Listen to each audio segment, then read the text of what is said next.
Wavelength निकालने के लिए वो फॉर्मूला बताओ जिससे हम वेवलेंथ और वेव नंबर निकालते हैं हाइड्रोजन एटम की।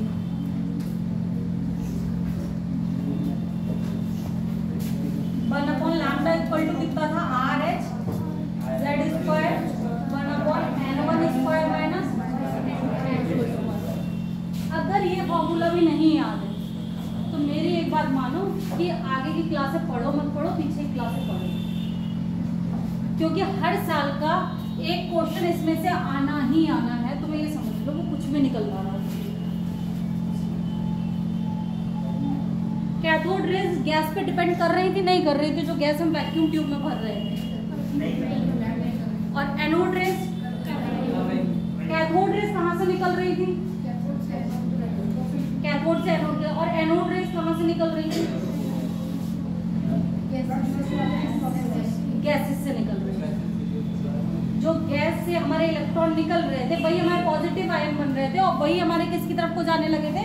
कैथोड की तरफ को जाने लगे थे। तो हम उसे क्या बोल रहे थे कि हमारी कौन सी रेज हो गई? Anode rays. इतनी बेसिक चीजें जो तुम्हें 10-10 बार बोल के पढ़ाई गई है, इन चीजों को याद रखो। आइसोथर्मल प्रोसेस क्या था? जहाँ टेम्परेचर कांस्टेंट होता है और चेंज इन टेम्परेचर क्या होगा? 0। सही है।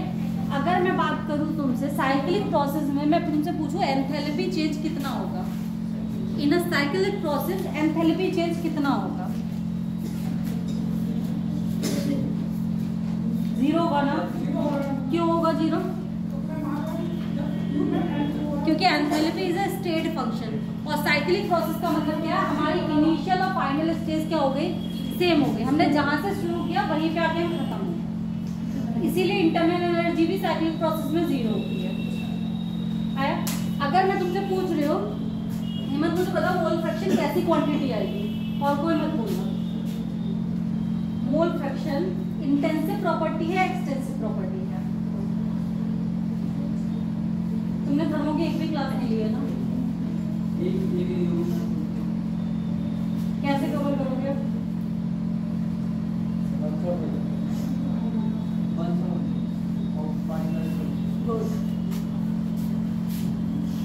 ये तुम्हें लगता है एक दिन की क्लास उतना पढ़ा सकती जितना 5 दिन की क्लास में हम पढ़ेंगे?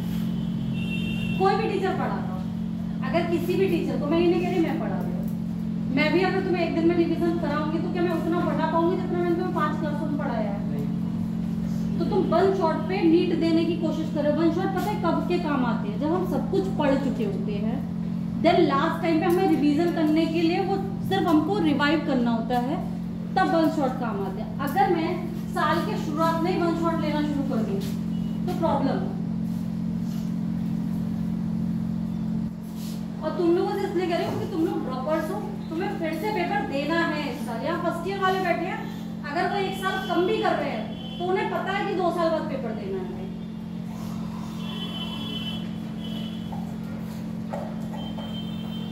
मोल फ्रैक्शन लिखो। मोल फ्रैक्शन भी हमारी इंटेंसिव प्रॉपर्टी है और इंटेंसिव प्रॉपर्टी क्या होती है? मोल फ्रैक्शन का फॉर्मूला होता है मोल ऑफ जिसके लिए हम निकाल रहे हैं उसका मतलब सॉल्यूट का और टोटल दोनों एक्सटेंसिव जब आ जाती है अपॉन में तो वो प्रॉपर्टी क्या हो जाती है? ऊपर भी एक्सटेंसिव और नीचे से भी एक्सटेंसिव, तो हमारी कैसी हो जाती है? इंटेंसिव हो जाती है। ठीक है? हाँ आ जाओ। उस दिन हम लोग शाम वाली क्लास में मैंने एजाइड -3 का जो वो निकलवा रही थी, क्या हाइब्रिडाइजेशन निकाल रहे थे, तो जो फॉर्मूले से जब हम हाइब्रिडाइजेशन निकाल रहे थे तो वो नहीं आ रहा था जब तक हमने इसका लूज डॉट स्ट्रक्चर नहीं बनाया। तो वो ऐसा इसलिए होता है क्योंकि इसका जो स्ट्रक्चर होता है उसमें रेजोनेंस होता है और रेजोनेंस के कारण जो बॉन्ड ऑर्डर्स होते हैं वो करेक्ट बॉन्ड ऑर्डर्स नहीं होते, मतलब दोनों डबल बॉन्ड नहीं होते, दोनों क्या 1.5 का आ रहा होता है। तो जब वो बॉन्ड इधर उधर हो रहे होते हैं इसीलिए जो फॉर्मूले से उसको हम करेक्टली कैलकुलेट नहीं कर पाते। अगर एजाइड माइनस जैसे किसी का भी आंसर ऐसा क्वेश्चन आ रहा है जिसमें हमारे क्या है रेजोनेंस है, तो या तो हम उनको रेजोनेंस वाले तरीके से वरना हम उनका लुईस डॉट स्ट्रक्चर निकाल के देन उनका एसएन नंबर निकाल के तब हम क्या करेंगे? हाइब्रिडाइजेशन निकालेंगे। और एटलीस्ट 50 से 60 क्वेश्चन हाइब्रिडाइजेशन के अपने आप कहीं से भी ढूंढ के कर लो, क्योंकि एक हाइब्रिडाइजेशन तुमसे पूछा जाएगा। जितने भी प्रीवियस ईयर से उठा लो, नहीं है एनसीईआरटी से उठा लो, किसी और टेक्स्ट बुक से उठा लो, बट कम से कम एटलीस्ट 100-150 क्वेश्चन सिर्फ हाइब्रिडाइजेशन निकालने के देख लो। उसमें बॉन्ड पेयर कितने हैं, लोन पेयर्स कितने हैं, उन सब चीजों। और दूसरा फजान के कम से कम, ये तुम्हारी कॉपी में फजान से रिलेटेड बहुत सारे क्वेश्चन दिए हुए जो नोट्स मैंने दिए तुम्हें रिटन वाले ग्रुप पे डाले थे, जो उसमें थर्मल एनर्जी के क्वेश्चंस हैं, उसमें स्टेबिलिटी के क्वेश्चंस हैं, उसमें आयनिक नेचर के क्वेश्चंस हैं, कोवलेंट नेचर के क्वेश्चंस हैं। वो सबके सब एटलीस्ट 50-50 बार खुद कर लो, जिससे कि जो समझ में आ जाए इसका ट्रेंड क्या है। और एक कॉपी ले लो प्लेन छोटी सी, क्योंकि तुम में से कोई भी रिवीजन मोड वाला इंसान नहीं जो पूरी कॉपी तुम्हें पढ़े। कॉपी उठाओ, जो कुछ शॉर्ट क्लॉट इंपॉर्टेंट बताया जाएगा कि फजान इंपॉर्टेंट है तो सिर्फ फजान लिख लो उसमें। अगर तुमसे बताई जा रही है थर्मल स्टेबिलिटी निकालने का तरीका ये है, तो 4 क्वेश्चन करके रख लो उसमें, जिससे कि दोबारा पूरी कॉपी ना भी पढ़ो तो एटलीस्ट वो पतली वाली कॉपी पढ़ लेना। बोहर के फॉर्मूलाज लिख लेना उसमें पूरे। कैथोड रेस का कौन सी चीज किस पे डिपेंड कर रही है, नहीं कर रही है, कौन सा हमारा ऑर्डर क्या था एटम्स को निकालने का, पहले हमने किसने बताया किसने नहीं बताया, रदरफोर्ड मॉडल की कमियां क्या है, रदरफोर्ड मॉडल ने क्या बोला है। क्योंकि अगर थ्योरी क्वेश्चन आ गए ना तो क्वेश्चन कहाँ से करोगे। अगर तुम्हारा कुछ भी पढ़ा हुआ नहीं है, अगर बुक पढ़ नहीं रहे हो, क्वेश्चन लगा नहीं रहे हो, क्लास तुम्हें करनी नहीं है, तो फिर कैसे करोगे। तो इसलिए अब पास होना है तो एक छोटी कॉपी बनाओ और जितना कट शॉर्ट करते रहो उतना कर लो अपने आप। एटलीस्ट पूरी कॉपी नहीं पढ़ोगे पेपर से पहले एक बार वही पढ़ने की जहमत उठा लेना सब लोग। 5 चैप्टर तुम्हें करा दिए गए, उनमें से अगर मैं तुमसे बैक में कुछ भी पूछ रही हो एटलीस्ट तुम्हें हिंट तो होनी चाहिए उन चीजों की। मान लो अगर तुम पूरा फॉर्मूला नहीं भी बता पा रहे, मैं सिर्फ तुमसे इतनी पूछी हाइड्रोजन एटम की बोहर रेडियस कितनी, इतना भी नहीं पता होगा तो फॉर्मूला कहाँ से पता होगा। हाँ, इतना तो कॉमन सेंस रखो, फॉर्मूला कहाँ से लिखोगे अगर कुछ भी नहीं पता होगा। अगर मैं अभी तुम्हें पीरियोडिक टेबल पढ़ा दी, मैं तुमसे अगर किसी के एटॉमिक नंबर भी पूछ लो वो भी शायद तुम में से आधों को नहीं याद होंगे।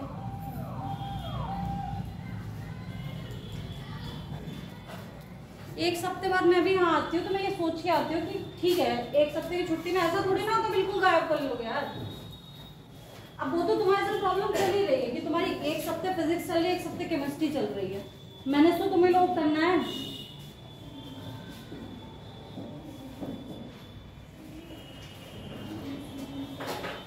चैप्टर कौन सा करना था हमें?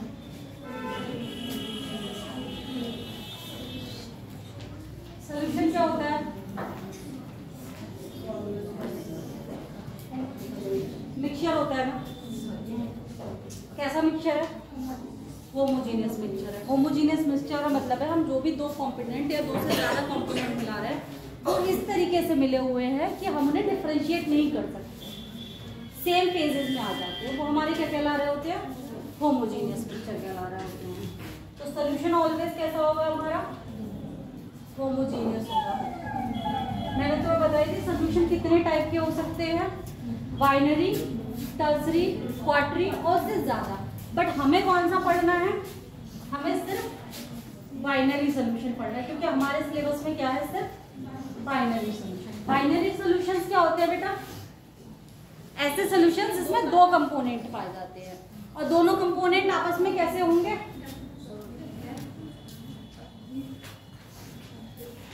दो कंपोनेंट है, दोनों के दोनों हमारे आपस में कैसे होंगे? ऐसे मिजरेबल होंगे जिन्हें हम अलग नहीं कर सकते, मतलब होमोजीनियस नेचर होंगे, तभी वो हमारा क्या बना रहा होगा? सोल्यूशन बना रहा होगा। ये 2 कंपोनेंट जो होते हैं बेटा वो कौन कौन से क्या क्या थे? एक क्या था हमारा? सॉल्वेंट, जिसको हम पूरी जितने भी फॉर्मूलाज लिखेंगे आगे उसे ए से या फिर 1 से डिनोट करेंगे। या तो ए से करते हैं या किससे करते हैं? 1 से। हमारी पूरी एनसीईआरटी में आई थिंक 1 लिया हुआ है सॉल्वेंट के लिए, सही है। दूसरा कंपोनेंट क्या होता है हमारा? सॉल्यूट। सॉल्यूट को हम 2 से कर देंगे, ठीक है। मैं जहां पे भी 2 और 1 का मतलब समझो, अगर मैं M1 लिख रही हूँ तो ये क्या हो गया? मास ऑफ सॉल्वेंट। अगर मैंने M2 लिखा है आगे फॉर्मूलाज में, तो ये क्या हो गया, मास ऑफ सॉल्यूट। आ रहा है समझ में इतनी बात। अब मुझे ये बताओ सॉल्वेंट क्या होगा और सॉल्यूट क्या होगा। सॉल्वेंट क्या होता है और सॉल्यूट क्या होता है। विलय और विलायक। ज्यादा होता है। अगर मैं इसे क्या बोलती हूँ, विलायक, और ये क्या होता है हमारा विलय। चलो हिंदी में पढ़ो, जितना मुझे आ पाएगा हिंदी में मैं उतना बोल दूंगी, उससे ज्यादा मुझे नहीं आएगा तो देख लेना अपना। सॉल्वेंट हमारा क्या होता है, जो ज्यादा क्वांटिटी में होता है, जिसकी परसेंटेज हमारे पास क्या होगी, ज्यादा होगी, जिसका मास हमारे पास क्या होगा, ज्यादा होगा, वो हमारा क्या कहलाएगा, सॉल्वेंट। और जो कम होगा वो हमारा क्या कहलाएगा, सॉल्यूट कहलाएगा। जैसे कि 20 ml NaOH 100 ml aqueous solution, मतलब वाटर में है, सही है। तो इसमें सॉल्यूट क्या होगा, सॉल्वेंट क्या होगा, ये क्या हो गया, जिसकी क्वांटिटी कम हो गई वो हमारा क्या हो गया, सॉल्यूट हो गया, मतलब विलय। और जिसकी सब क्वांटिटी ज्यादा हो गई वो क्या हो गया, सॉल्वेंट। लिखो सोल्यूशन बराबर, सोल्यूशन कैसे बनता है, सोल्यूशन बराबर सॉल्यूट प्लस सॉल्वेंट।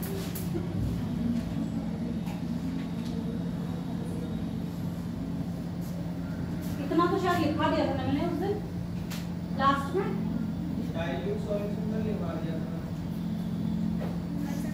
अभी जितने लोग नहीं थे वो भी सुन लो, क्योंकि शायद उस दिन कुछ लोग नहीं थे। तो ये लिखो, सोल्यूशन लिखो, solution is a homogeneous mixture, solution is a homogeneous mixture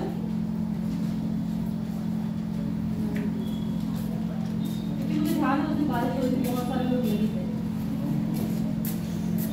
on the basis of the components, on the basis of the components it divided in, क्या बेटा लिखो, solution is a homogeneous mixture, मतलब कि विलयन एक समांगी मिश्रण है।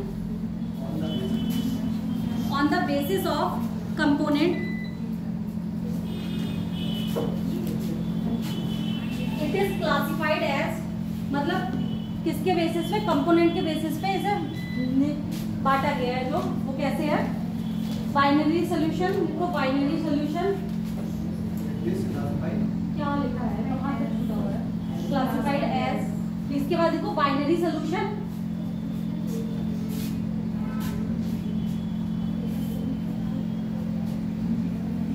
Binary solution, tertiary solution, quaternary solution,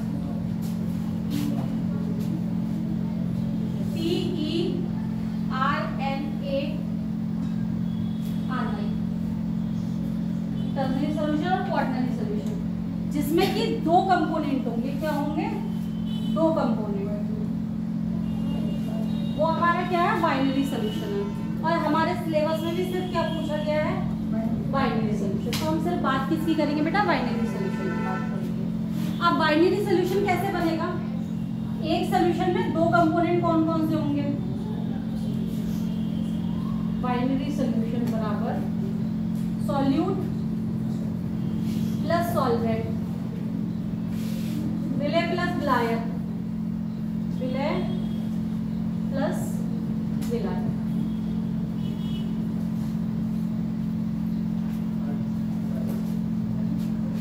solution विलयन होता है ना,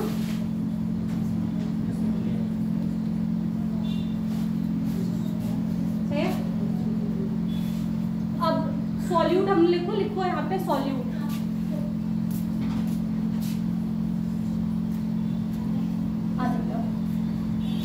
सॉल्यूट के आगे ब्रैकेट में 2 लिख लेना, सॉल्यूट के आगे ब्रैकेट में 2 लिख लेना, ठीक है।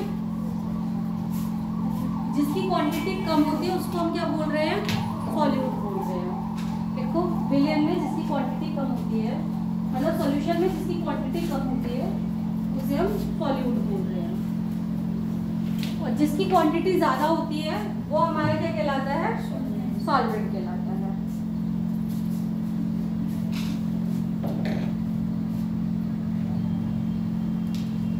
और सॉल्वेंट के आगे बेटा लिख लेना ए।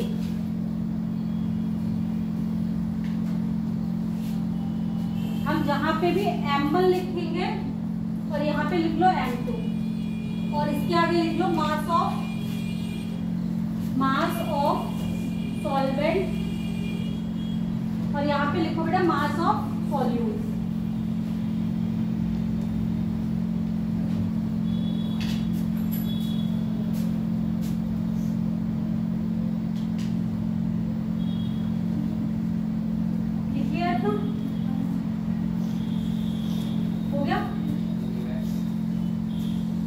हटाओ आगे बढ़ो।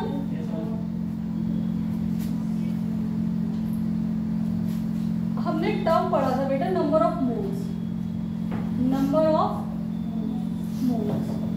तीन फॉर्म्स में पढ़े थे हमने नंबर ऑफ मोल्स।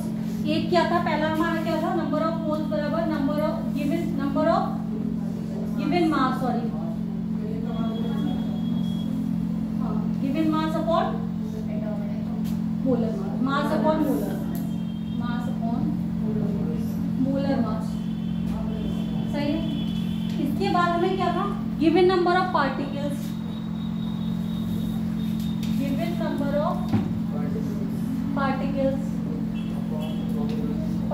अपॉन और हमने एक स्पेशल लिखा था किसके लिए, गैसेस के लिए। वो क्या था, गिवन वॉल्यूम अपॉन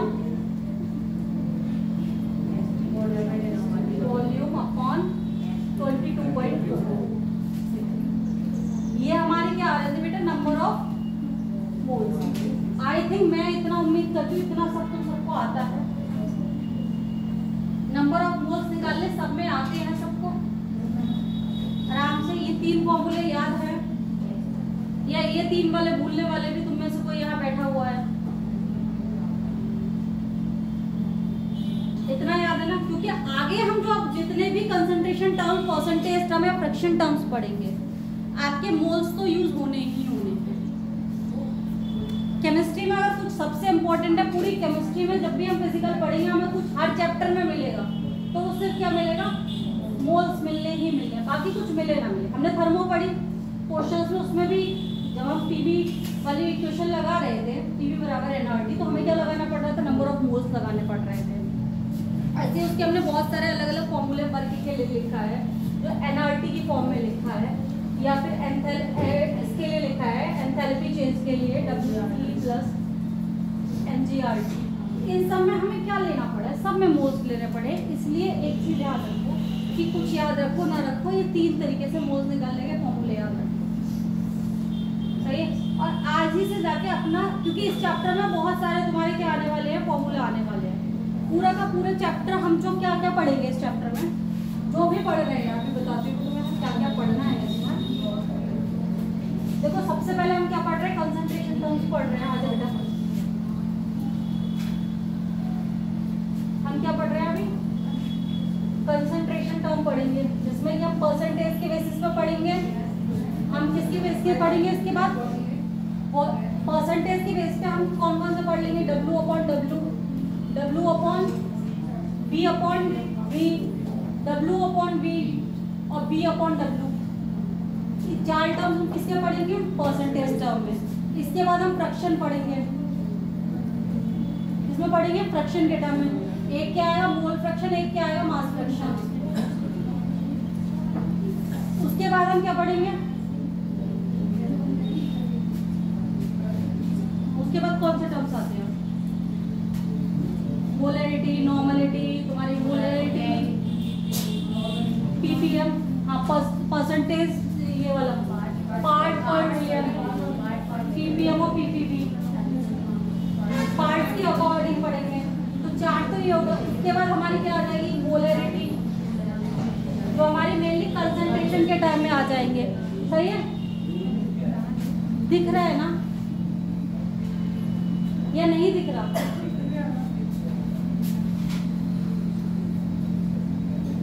लिखो क्या क्या पढ़ोगे, क्योंकि अगर पढ़ने से पहले इंडेक्स ही कुछ नहीं पता होगा। हम पढ़ क्यों रहे हैं विलियन चैप्टर पूरा? सोल्यूशन हम क्यों पढ़ते हैं? सोल्यूशन चैप्टर क्यों पढ़ते हैं? क्योंकि हमें आगे केमिस्ट्री में जितना भी कुछ करना है, हम किसी भी चीज को रेंडमली नहीं मिला सकते। हम किसी भी चीज को रेंडमली किसी भी रिएक्शन में नहीं मिला सकते। लाइक हम ऐसा नहीं कर सकते 20 लीटर HCl ले लिया मैंने, सही है, इसमें 100 लीटर का H2SO कोल डाल दिया, उसके बाद HNO3 भी कुछ अजीब सी मात्रा में मिला दिया और इस सबसे हम बनाना चाह रहे हैं अम्लजान। नहीं बनेगा। हर चीज की परसेंटेज एक्यूरेट होती है। क्या? हर चीज एक मिनिमम अमाउंट कितना कितना कितना बना के हमें एक सैचुरेटेड सोल्यूशन मिलेगा, या तो उस हिसाब से हम क्या करते हैं, उस विलेन को बनाते हैं। या जब भी हम कैसा, हमने टाइट्रेशन किया है, टाइट्रेशन तो किया होगा ना सबने 12th क्लास में? अरे टाइट्रेशन पता तो होगा, पढ़ा तो होगा कि MnO डाल के उसको डीकलराइज कर रहे होते हैं। इतना अभी तुम तो फर्स्ट ईयर में हो ना, तो अभी तुम्हारे नहीं आएगा। तो उसके लिए हमें क्या चाहिए होते हैं? सैचुरेटेड सोल्यूशन चाहिए होते हैं। तो हम सोल्यूशन कैसे बनाते हैं? जब हमें कंसंट्रेशन टर्म्स पता होंगे। अगर हमसे कोई कहेगा 1 मोलर सोल्यूशन बनाना है, या W/W की फॉर्म में तुमने देखा होगा, जैसे आजकल बहुत सारे फेस वॉश चल रहे हैं, इसमें 10% क्या है, सैलिसिलिक एसिड का फेस वॉश है, नियासिनामाइड, या फिर तुम्हारा विटामिन सी। तो ये सब परसेंटेज आ कहाँ से रही है? आ तो कंसंट्रेशन टर्म से ही रही है। किसी चीज को लाइट आ गई है, किसी चीज को एक निश्चित टर्म में हमें किसी,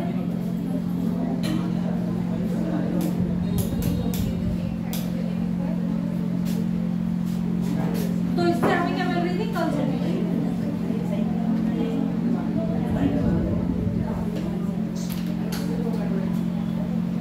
अब डालो,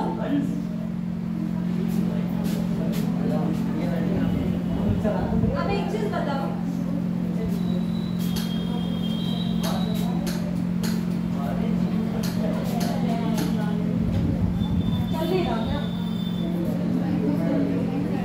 अब एक जगह डालो बेटा type of solutions.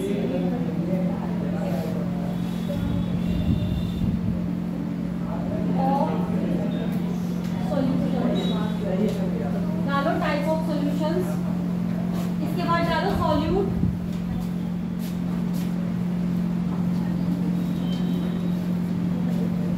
Solvent,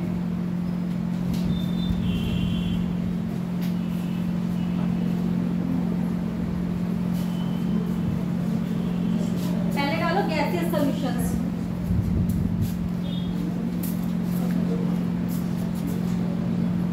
gaseous solutions. Gaseous solutions कौन से होंगे बेटा? जिसमें हमारा सॉल्वेंट क्या होगा? गैस होगा। ऐसे सॉल्यूशंस जिसमें हमारा सॉल्वेंट बेटा क्या होगा? गैस होगा, वो हमारा क्या कहलाता है? गैसियस सॉल्यूशन कहलाता है। ये गैस भी हो सकता है, सॉल्यूट, लिक्विड भी हो सकता है, और क्या हो सकता है? सॉलिड। ऐसे वाले जो हमारे सॉल्यूशंस कहलाएंगे वो कैसे कहलाएंगे? हमारे गैसियस सॉल्यूशन। अब दूसरा इसके बाद लिखो liquid solutions. Liquid solutions same goes to liquid solutions. Liquid solutions क्या होंगे? जिसमें हमारा सॉल्वेंट क्या होगा बेटा? लिक्विड होगा।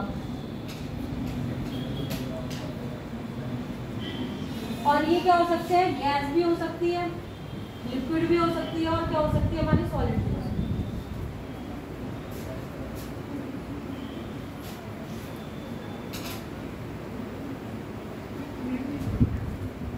सॉलिड सॉल्यूशंस के लिए भी सेम लिख लो।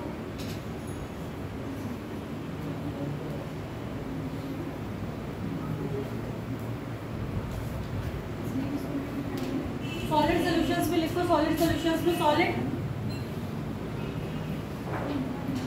और ये तीनों लिखो, यहाँ पे सॉलिड्स लिख लो इसके नीचे, सॉलिड सॉल्यूशंस में। अब मैं तुमसे कुछ क्वेश्चन पूछूंगा, तुम मुझे बताओगे किस टाइप के सॉल्यूशंस हैं, ठीक है?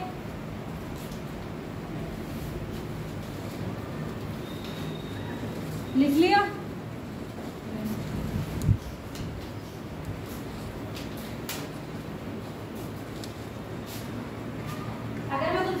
Mixture of hydrogen and nitrogen gases, कैसा मिक्सचर में आएगा? ये कौन सी वाली में आएगा? गैसियस में आएगा, जिसमें कि हमारा सॉल्वेंट भी क्या होगा? गैस होगी, और हमारा सॉल्यूट भी क्या होगा? गैस। अगर मैं तुमसे पूछ रही हूँ chloroform mixed with nitrogen gas, अगर क्लोरोफॉर्म को नाइट्रोजन गैस के साथ मिला रहे हैं, मेरे पास क्या आ जाएगा? क्लोरोफॉर्म क्या है बेटा मेरी? क्लोरोफॉर्म क्या होती है? लिक्विड। और NH2 जनरली किसमें आता है? गैस में। तो ये क्या मिलके क्या कैसा वाला बना रहा है हमारा? इसका एग्जाम्पल बना रहा है। ऐसे ही अगर मैं तुम्हें बोलूं अमलगम ऑफ मरकरी, क्या बोलूं? Amalgam of mercury with sodium, तो ये किसका एग्जाम्पल आएगा? लिखो अमलगम ऑफ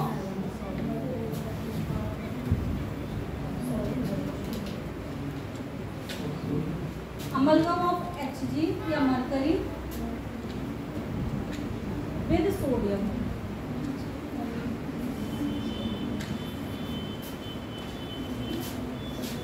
ये हमारा एग्जाम्पल है। लिक्विड हमारा क्या होगा? उसमें जो सॉल्यूट होगा वो लिक्विड होगा, और सॉल्वेंट हमारा क्या होगा बेटा? सॉलिड। सोडियम किस फॉर्म में पाया जाता है? सॉलिड फॉर्म में पाया जाता है। यहाँ पे सोडियम सॉल्वेंट है हमारा, क्या है? सोडियम सॉल्वेंट है, इसीलिए ये कौन से वाले सॉल्यूशन में आएगा? सॉलिड। और इस एग्जाम्पल को अच्छे से लिख लो, क्योंकि ये एक इम्पोर्टेंट एग्जाम्पल है, सब में ये पूछा जा सकता है। Amalgam of mercury with sodium किस टाइप का सोल्यूशन है? और सॉल्वेंट और वो मतलब सॉरी सॉल्यूट और सॉल्वेंट लिखा है। Amalgam of mercury with sodium, इसमें सॉल्वेंट है हमारा सोडियम, और सॉल्यूट हमारा क्या है? Amalgam of. इनसे जनरली क्वेश्चन नहीं आता है, बट पूछ सकता है कभी कभी अगर उसको कुछ पूछने का मन नहीं हो। वैसे सॉल्यूशन चैप्टर ना बहुत कुछ है पूछने के लिए। मैं कह रही हूँ ना, आजकल थ्योरी वाले क्वेश्चन का बहुत ट्रेंड चल रहा है, आप नहीं कर सकते ये एक्सपेक्टेड। आप क्या 25-30 क्वेश्चनों में चाहे उसका 10 क्वेश्चन भी तुम्हें थ्योरी के दे दिए, तो तुम्हें किताब पढ़ी होनी बहुत जरूरी है। और एक चीज बताओ, पता नहीं तुम लोग क्यों नहीं पढ़ रहे हो? जितनी भी बड़ी कोचिंग होती है ना, उनमें एक्सपेक्टेशन तो खुद ही हो जाती है कि अगर नीट वाला बच्चा है इट मीन वो एनसीईआरटी तो पढ़ के ही आ रहा है। कोई भी चीज अगर तुमने किसी के भी लेक्चर देख लो, बड़े से बड़े पुराने से पुराने टीचर्स के, पुराने से पुरानी कोचिंग्स के, पहली चीज अगर नीट के लिए कुछ रिकमेंड करी जाती है उससे एनसीईआरटी रिकमेंड करी जाती है। उसके अलावा बड़ी बुक्स तो सब प्रैक्टिस के लिए रिकमेंड करी जाती है। जो जेडीली ले लो, जो एमएस चौहान ले लो, जो नरेंद्र अवस्थी ले लो फिजिकल की। बट ये सब तभी तो कर पाओगे जब तुम ओरिजिनली इनिशियल फेज का काम कर पाओ। अगर हम इनिशियली नहीं कर पाएंगे तो हम हार्ड पे जाना ही क्यों? लिखो, हेडिंग डालो बेटा, concentration term.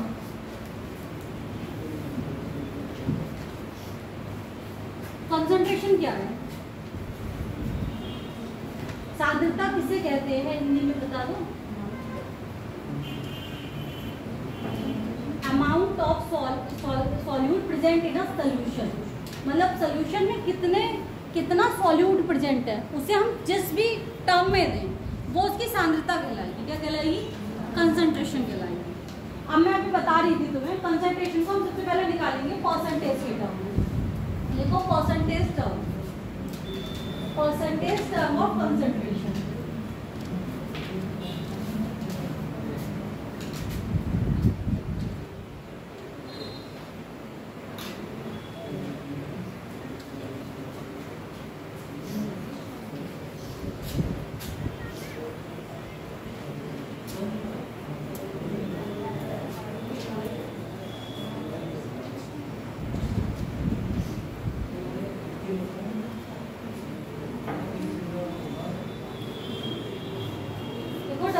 W percentage, mass by mass by mass, या क्या लिख सकते हैं? Weight by wait. Mass by mass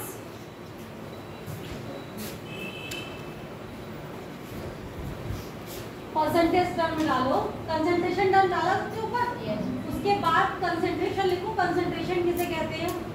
लिखी the amount of solute in a solution. किसी भी विलयन में जितना क्या होता है विलय होगा वो उसकी कंसंट्रेशन कहलाती है। अपनी लैंग्वेज में लिख लो जैसे लिखनी है। मास बाय मास का मतलब क्या हो गया कि हम ऊपर भी मास ले रहे हैं और नीचे भी मास ले रहे हैं। मतलब अगर मुझे सॉल्वेंट का निकालना है, किसके सॉल्वेंट के लिए मैंने क्या लिखवाया था? W1 लिखवाया था ना, या A लिखवाया था। चलो हम A लेके चल रहे हैं, ठीक है। अगर मुझे क्या निकालना है? WA निकालना है और W टोटल इनटू ये क्या आ जाती है? W/W परसेंटेज आ जाती है। फॉर किसके लिए आ रही है ये? बेटा ये फॉर्मूले ही याद करने हैं, इसमें तुम्हें अलग से कुछ भी नहीं पढ़ा, तो इसलिए इसके साथ ऐसे बोरियत होकर पढ़ोगे तो याद भी नहीं होंगे।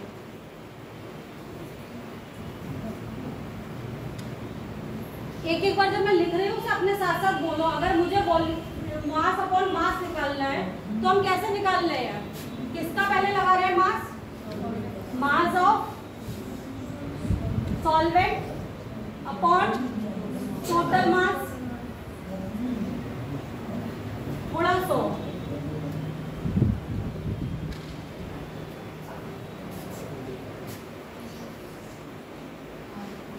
ऐसे ही अगर मुझे ये सॉल्यूट के लिए निकालनी है तो क्या लिखा जाएगा? WB upon WT into 100। ये किसके लिए हो जाएगा? मास of solute, mass of solute upon total mass into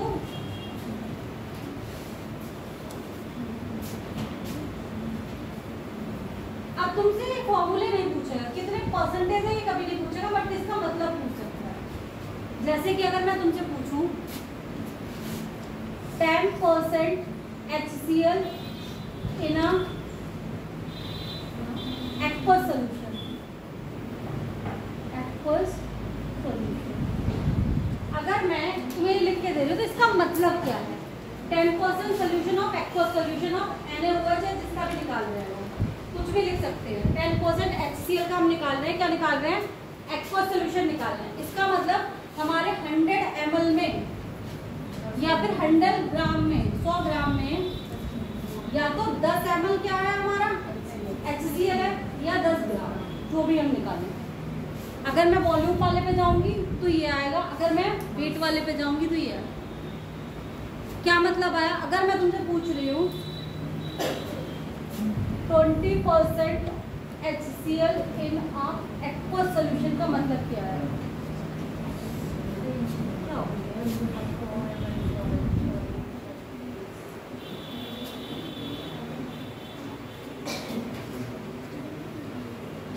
बताओ इसका मतलब क्या आया? 20 ग्राम इन 100 ग्राम। मतलब मेरे पास सॉल्यूट कितना है? अगर मेरे पास सोल्यूशन 100 ग्राम है, सही है, पूरा सोल्यूशन मिक्सचर कितने का होता है?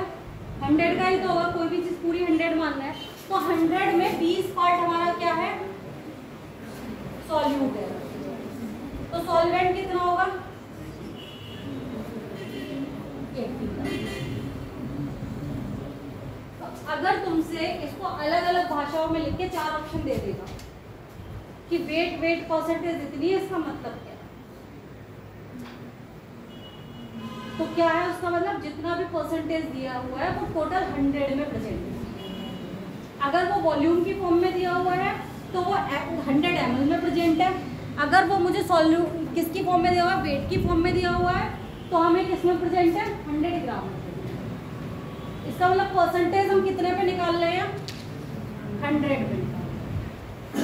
दूसरा लिखो volume upon volume, volume upon volume percentage, volume by volume percentage, volume by volume अगर मैं इसे किसके लिए लिख रही हूँ, सॉल्वेंट के लिए लिख रही हूँ, सॉल्वेंट को हम 1 से या A से प्रेजेंट कर रहे हैं, तो हम क्या लिखेंगे यहाँ पे, volume of A upon volume of total into 100। आ रहा है समझ में?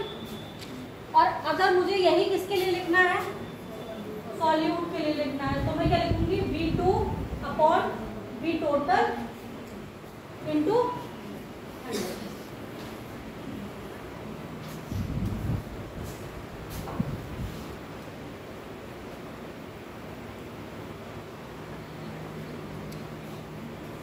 अगर वो यहाँ पे W अपॉन W लिख के देगा, सही है, तो हम ग्राम में निकालेंगे।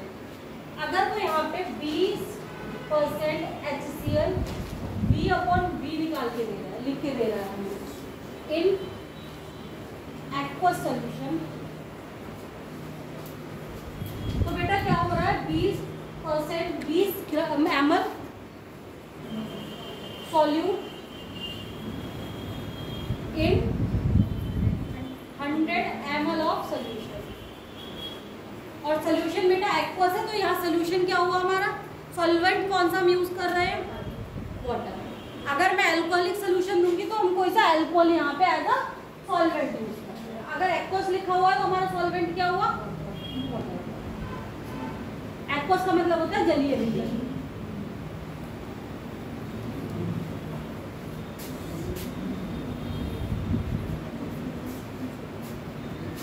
लिख लिया? मेरे पास चौक नहीं है, तुम्हें से कह रही हूँ, वरना चौक मार के जगह सकती, तुम्हें कहाँ खोए हो,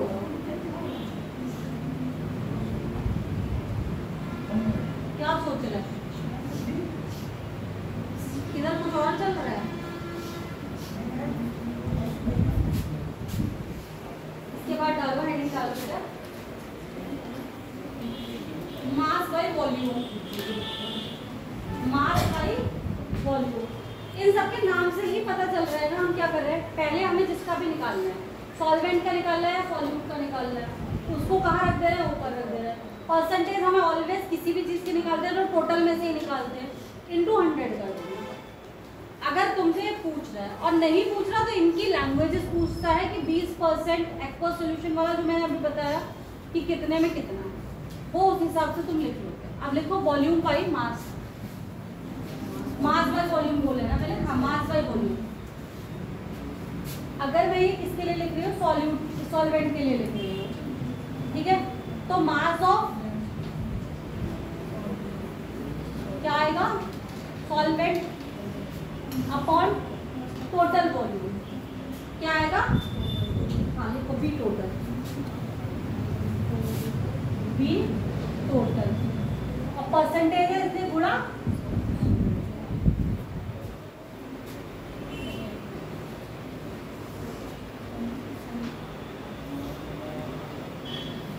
इसके लिए लिखो 20% HCl W upon V in aqueous solution.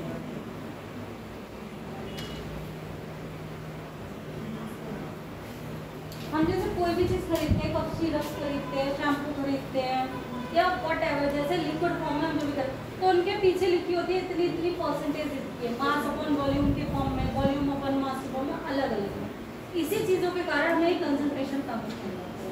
अगर हमारे कंसंट्रेशन टर्म्स अच्छे नहीं होंगे तो हम केमिस्ट्री का कोई भी प्रैक्टिकल नहीं कर पाएंगे, आप ना टाइट्रेशन कर पाएंगे, ना उनसे कभी सैचुरेटेड सोल्यूशन बनेगा। सैचुरेटेड सोल्यूशन क्या होगा, एक निश्चित टेम्परेचर पे जब सॉल्यूट में सॉल्वेंट मिलना बंद हो जाता है, ऐसी सिचुएशन आ जाती है कांस्टेंट टेम्परेचर पे कि हम कितना भी सॉल्यूट उसमें डाल दें वो घुलना बंद हो जाएगा। जब ऐसी कंडीशन आती है तो जो उस पर आ रहा है जो सोल्यूशन, जिसमें इसकी कंसंट्रेशन ऐसी होगी कि जिसके बाद उसमें कुछ भी घुल नहीं रहा, वो उसका सैचुरेटेड सोल्यूशन होगा। ये लिख लिया। इसका मतलब क्या हुआ बेटा, 20 ग्राम HCl in 100 ml of solution, 100 ml of aqueous solution।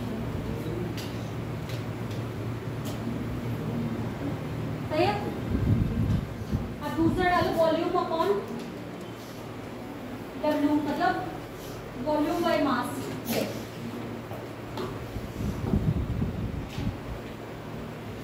Volume by mass,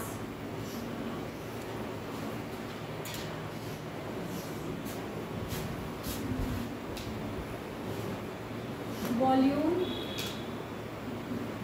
by mass. अगर मैं वॉल्यूम बाय मास की बात करूं तो वॉल्यूम बाय मास क्या आएगा?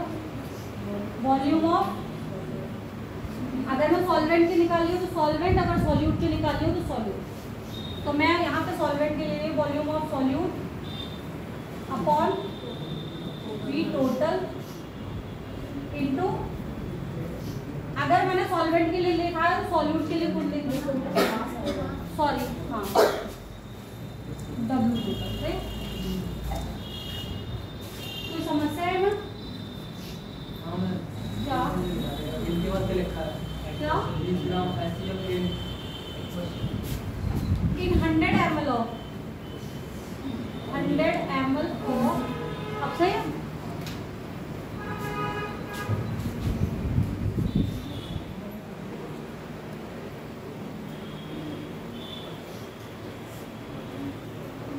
तो ये हमारे किसकी टर्म में, हमारे पास 4 आ गए, किसकी टर्म में? परसेंटेज की टर्म में।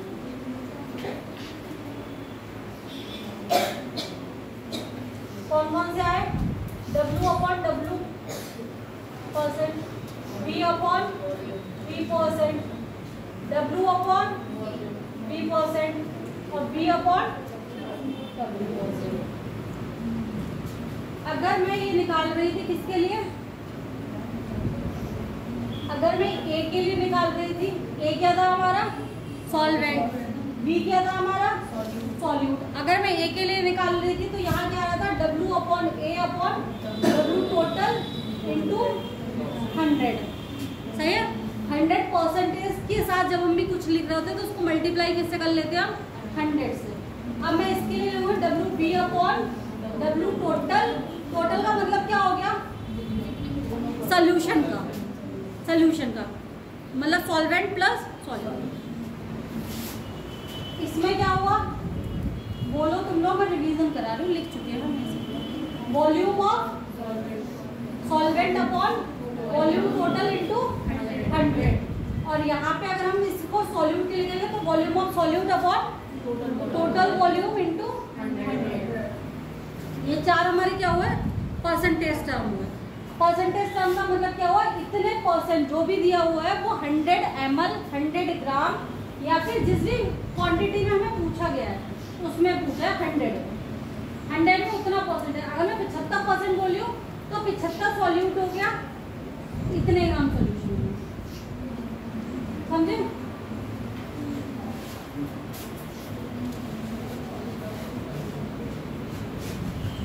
अब लिखो बेटा, इसके बाद दूसरा हम क्या पढ़ेंगे? इसके बाद हम पढ़ेंगे फ्रैक्शन टर्म्स।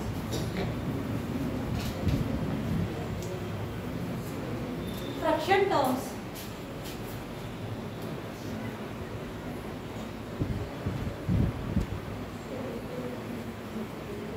एक चीज याद रखना, हम जब भी किसी भी का भी फ्रैक्शन निकालेंगे तो उसकी वैल्यू हमारी 0 से लेके 0 to 1 के बीच में लाई करेंगे। इससे अगर जो हमारे फ्रैक्शंस की वैल्यू आएगी, कोई सा तो मास फ्रैक्शन निकाल ले, तो मोल फ्रैक्शन निकाल ले या वॉल्यूम फ्रैक्शन निकाल ले, इनकी जो आंसर आएगा वो किसके बीच में आएगा? 1 या तो वैल्यू आएगी या 1 से कम वैल्यू आएगी, 1 से ज़्यादा नहीं हो सकती। हाँ, 0 to 1 के बीच में आएगी। डालो mass fraction, mass fraction of solute, mass fraction of solute.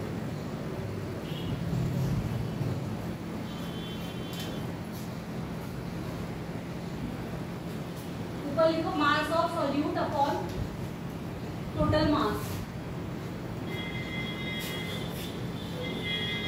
Mass of solute upon total मास।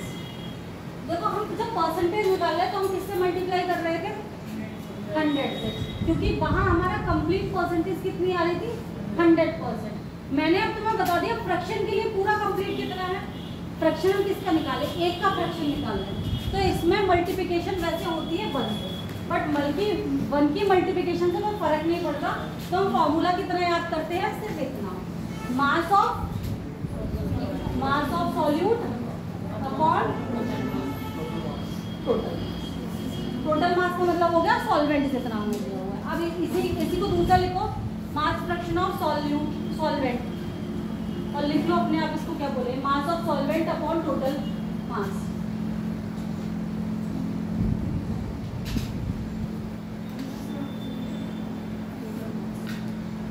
और इन दोनों का जो मास फ्रैक्शन, मान लो मेरे पास मास फ्रैक्शन आया हुआ है, इसका ए का आया हुआ है, ये क्या था मेरा सॉल्वेंट का, plus mass fraction of solute कितना हो जाएगा, मैक्सिमम वैल्यू कितनी थी इसकी 1 थी ना। जैसे कि अगर मेरे पास 20% सॉल्यूट है तो 80% मेरे पास सॉल्वेंट था 100 में, वही तो है। तो सेम चीज अगर मेरे पास इसकी मैक्सिमम वैल्यू 1 आ सकती है, तो जितना मेरे पास क्या होगा, मास फ्रैक्शन जितना किसका होगा, ए का उतना ही मास फ्रैक्शन बी का, दोनों को जब मिला लेंगे तो टोटल मास फ्रैक्शन कितना आना चाहिए, एक आना चाहिए। अगर मुझे गिवन में किसका मास फ्रैक्शन दिया हुआ है, मास फ्रैक्शन ऑफ सॉल्यूट दिया हुआ है, मास फ्रैक्शन ऑफ सॉल्यूट दिया हुआ है, सही है बेटा, तो मैं सॉल्वेंट का निकाल सकती हूँ ना, 1 माइनस सॉल्यूट। ऐसे ही अगर मुझे सॉल्यूट का दे रखा है तो मैं सॉल्वेंट का निकाल लूंगी, सॉल्वेंट का दे रखा है तो सॉल्यूट का। अब दूसरा डालो, मास फ्रैक्शन के बाद आता है बेटा वॉल्यूम फ्रैक्शन, वॉल्यूम फ्रैक्शन।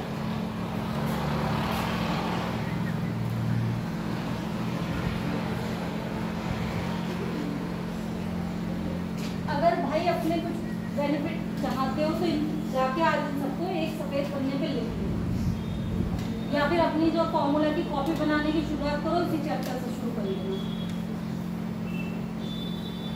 क्योंकि अभी ये पढ़ते हुए बहुत सिंपल लग रहा है। मैं भी तुम्हें सच बात बता रही हूँ, मुझे भी ये चैप्टर मैंने शायद अपने पूरे जीवन में पहली बार पढ़ के पढ़ा रही हूँ। आज तक मैं जितने भी कॉम्पिटिटिव एग्जाम देने गई मैंने कभी सोल्यूशन नहीं पढ़ा, क्योंकि प्रॉब्लम क्या होती थी, कौन ही इतने फॉर्मूलों के चक्कर में पड़ेगा। आता था पेपर में लिख के भी आते थे, ऐसा नहीं था कि ये सब निकालना नहीं आता, बट जो एक पढ़ने वाली चीज, ना कभी राउल्स लॉ पढ़ के गए, ना कभी हेनरी लॉ पढ़ के, ना evolution of freezing point, depression of decay, क्योंकि बड़ी बड़ी यूनिट सुन के ही ऐसा लगने लगता है ये बहुत ज्यादा है, जबकि ये चैप्टर तुम्हें बहुत नंबर देते हैं। और ये जो मैं आज तुम्हें पढ़ाने के लिए पढ़ रही थी, तब मुझे ये समझ में आ रहा था यार ये तो बहुत छोटे छोटे नंबर थे, इनमें तो कुछ था ही नहीं। जो क्वेश्चन आते हैं हम इसलिए छोड़ देते हैं, एक आधी तो क्वेश्चन आएगा यार, छोड़ो क्या फर्क है, पढ़ो एक आध क्वेश्चन तुम्हें बहुत ऊपर नीचे लगता है। तो इसलिए सिर्फ फॉर्मूले हैं, इसमें बहुत बड़ी कैलकुलेशन नहीं आती, क्योंकि सारी कैलकुलेशन हमारी अधिकतर एमएल में और ग्राम में इन्हीं में होनी है, तो इतने बड़े बड़े नंबर्स नहीं आएंगे, इसलिए इस चैप्टर के फॉर्मूला याद कर लें। अगर फिजिकल अच्छी करके चलेगा तो ऑर्गेनिक और इनऑर्गेनिक क्वेश्चन अपने आप होंगे,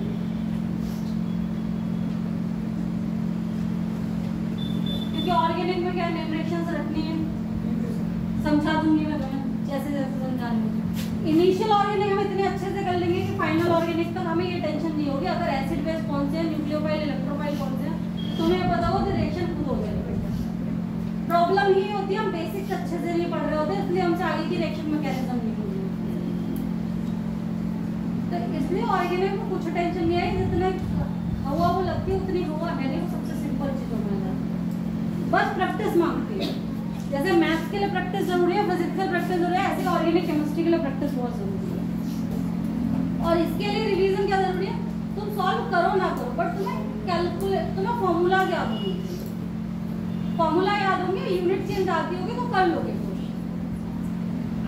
अब लिखो वॉल्यूम फ्रैक्शन और सॉल्यूट लिखो, सॉल्यूट और सॉल्वेंट लिखो, क्या होगा बताओ मुझे। वॉल्यूम ऑफ सॉल्यूट अपॉन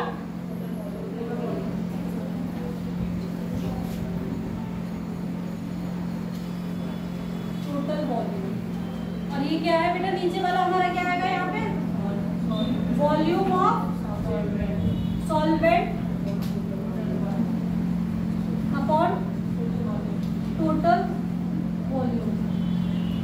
कुछ चीजें हम सिर्फ नाम से बहुत कठिन समझ के छोड़ देते हैं, वो कभी कठिन नहीं होती। ये बात मुझे इस चैप्टर को पढ़ने के बाद समझ में आई है।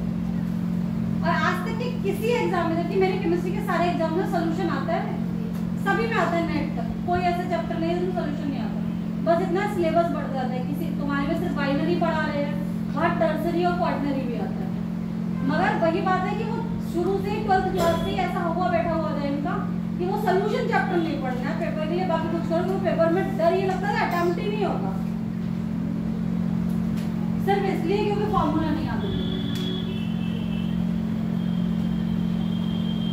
अब इसके बाद लिखो दूसरा,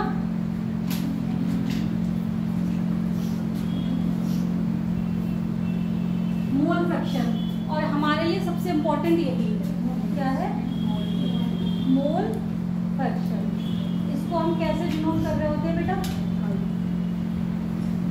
काई से। इसे क्या बोलते हैं? काई बोलते हैं। अब देखो मोल फ्रैक्शन ऑफ सॉल्यूट, ये क्या होगा? सॉल्यूट है मतलब काई बी हो गया, काई बी हो गया mole of solute upon total mole. देखो mole of solute upon total. और अब यहाँ पे ही आता है हमारा किसका यूज? मोल कॉन्सेप्ट का यूज। अगर मुझे मोल्स नहीं दिए होंगे, हमें किस चीज की फॉर्म में दिया होगा कि इतने ग्राम सोल्यूशन है, इतना इसका टोटल मास है, तो उसके हमें क्या निकालने पड़ेंगे? पहले मोल्स निकालने पड़ेंगे, तब हम उसका क्या निकाल पाएंगे? मोल फ्रैक्शन निकाल पाएंगे। अब लिखो chi A, moles of solvent upon total moles.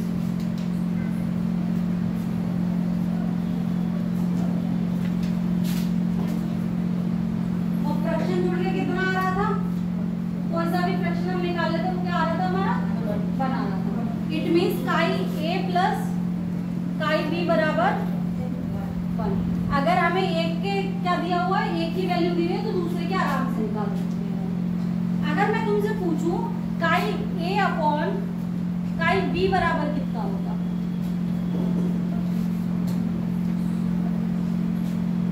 काई ए अपॉन काई बी बराबर कितना होगा? लिखो फॉर्मूला और करो।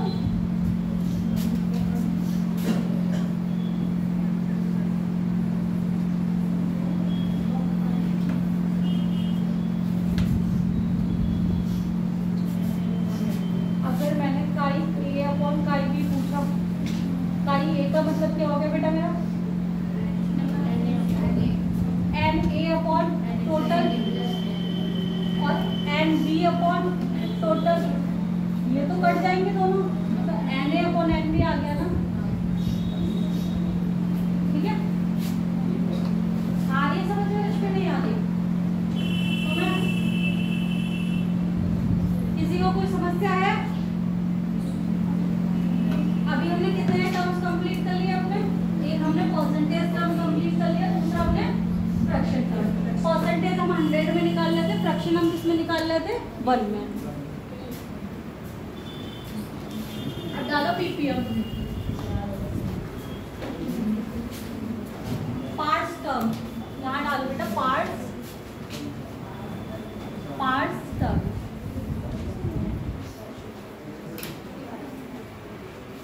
पार्ट्स टर्म कब हम यूज कर रहे होते हैं? जब हमारे पास क्या होता है, बहुत ज्यादा क्वांटिटी में बहुत छोटी सी किसी चीज को निकाल रहे होते हैं, तो हम किसका यूज करते हैं? पार्ट्स टर्म का। इसकी दो चीजें निकालेंगे, एक हम निकालेंगे पीपीएम और पीपीबी। ये क्या है? Parts per million, parts per billion. Million कितना होता है? 1 billion, 1 million 10 to the power 6 और 1 बिलियन 10 टू द पावर 9। अब लिखो इसमें पार्ट्स पर मिलियन में। अगर मैं ये निकाल रही हूँ सॉल्वेंट के लिए,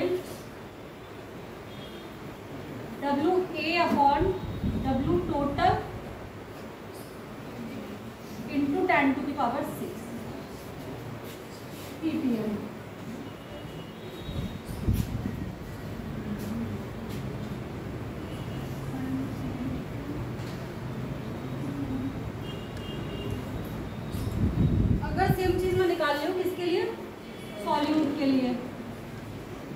जाएगी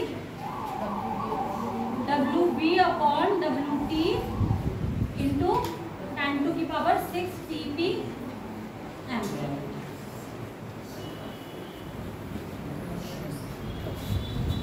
सही है? दिख रहा है या ऊपर लिखूं? कलर चेंज करूं? क्या दिक्कत है? इधर लिखा है एन लिखा है जो एन ए है N A upon N B लिखा है वो भाई एन है, नंबर ऑफ मोल्स है, ये नहीं ईटा भी होता है ना। यहाँ ईटा की बात हम नहीं कर रहे हैं ना, हम सिर्फ मोल्स की बात कर रहे हैं ना। अब तुम राइटिंग पे जाओगे तो मुसीबत हो जाएगी।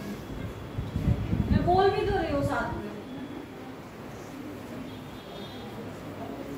हमने पूरी केमिस्ट्री में ईटा पढ़ा कहाँ पे है?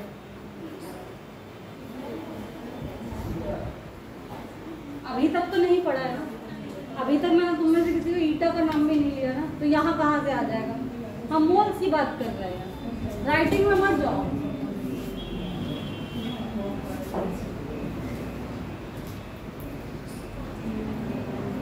अब सेम लिखो बेटा,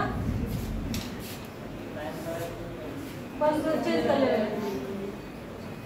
TP B की बात कर रहे हैं, सॉरी। सही है? इसको हम क्या कर रहे हैं? 10⁻।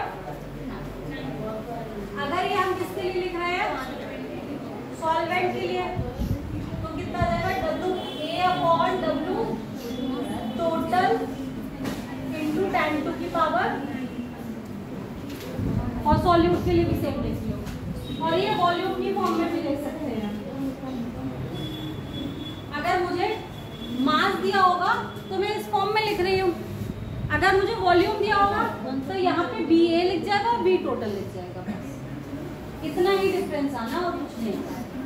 अगर मुझे क्वेश्चन में 20 ml दिया हुआ है, सही है, और कुछ टोटल में दोनों जगह ml दिया हुआ है, इट मींस ये क्या हो गया? हमारा वॉल्यूम हो गया।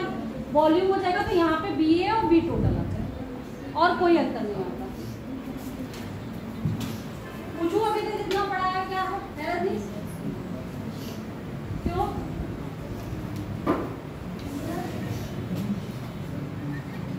इतनी जल्दी पानी मत किया करो। मास बाई मास का मतलब क्या था? मास बाई मास परसेंटेज का मतलब क्या था? सॉल्यूट के लिए। एक बार टॉपिक बोलो, चलो इतना पढ़ते हैं जितना हमने पढ़ा लिया, वरना तुम ये याद खुद से तो करोगे। W/W परसेंटेज का मतलब क्या हो रहा था कि जितनी परसेंटेज दी हुई है वो 100 ग्राम या 100 ml में कितनी, 100 ग्राम में कितनी, क्योंकि हम W/W लिख रहे हैं। तो मास अगर सॉल्वेंट के लिए निकाल रहे थे तो मास of solvent upon total mass into 100 कर रहे थे। अगर मैं सॉल्यूट के लिए निकाल रही थी मास of solute into upon total mass into 100 कर रहे थे। अगर मैं सेम चीज वॉल्यूम की फॉर्म में निकाल रही थी, वॉल्यूम अपन वॉल्यूम निकाल रही थी परसेंटेज, तो क्या निकाल रहे थे हम? सॉल्यूट के लिए हम क्या रख रहे थे? Volume B upon volume total into 100 रख रहे थे। अगर मैं यही सॉल्वेंट के लिए निकाल रही थी तो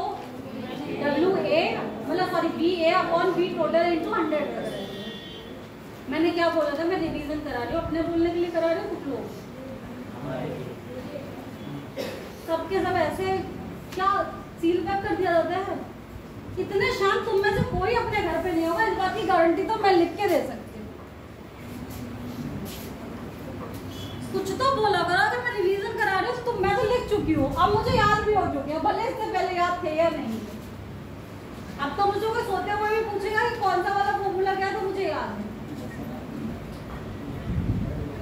तो तुम लोग पढ़ो ना, क्यों नहीं पढ़ते? अगर बुलाया जा रहा है तुमसे, इसीलिए तो रिवीजन कराना, क्यों 5 मिनट बर्बाद कर रही हूँ हमने?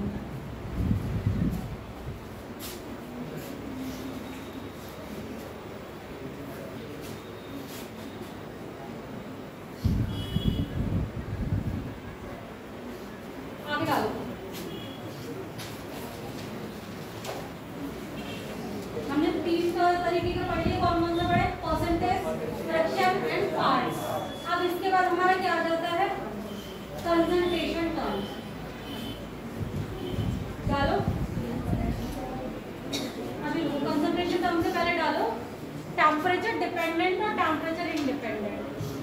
Temperature dependent, temperature independent.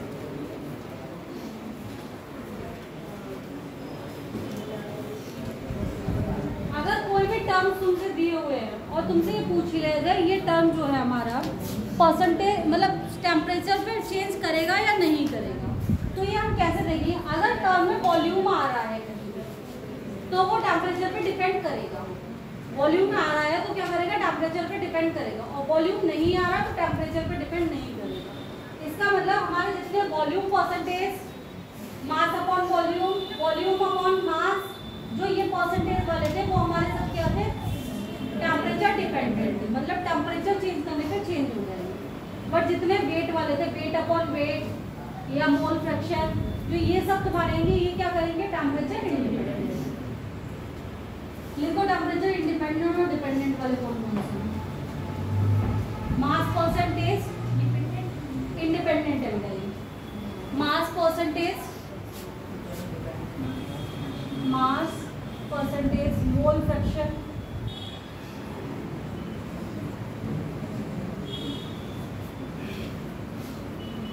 ppm और ppb। ppm हमारे पार्ट्स पर बिलियन और पार्ट्स पर मिलियन, ये हमारे सब क्या है?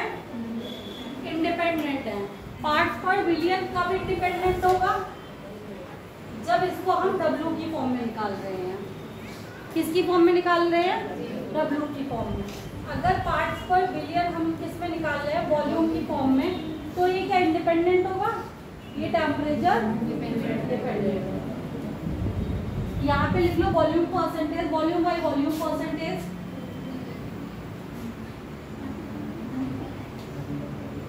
वॉल्यूम फ्रैक्शन,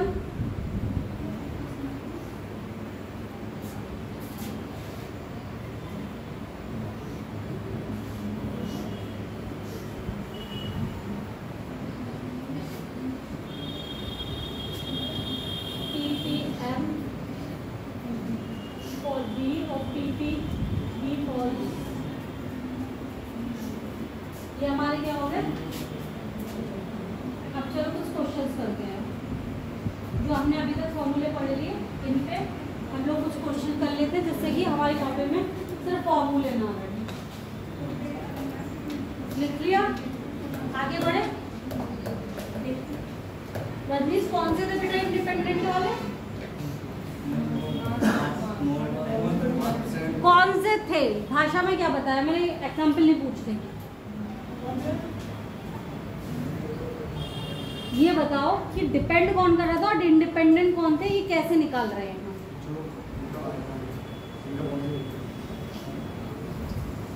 जिनमें वॉल्यूम था वो कैसे थे और जिनमें वॉल्यूम नहीं था वो कैसे थे?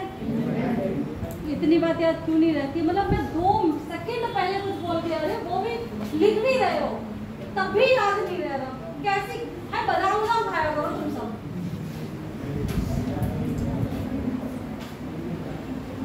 और बना हुआ आती है संतुष्ट भी करके शायद एक दवा, वो खाओ। सीरियसली जरूरत है तुम सबको। थोड़ा बहुत खट्टे उट्टे फल खाया करो, शायद उससे भी कुछ दिमाग खुलता है।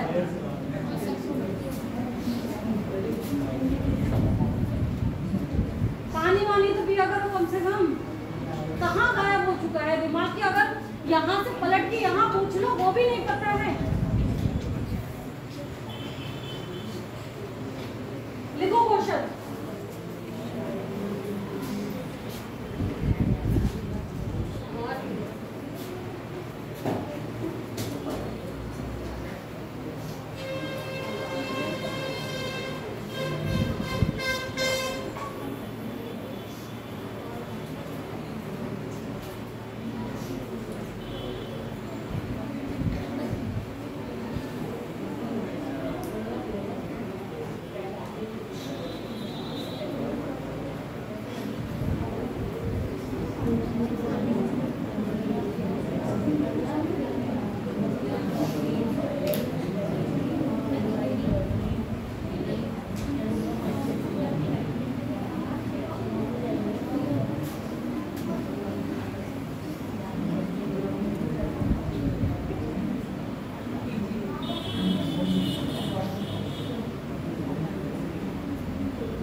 की पावर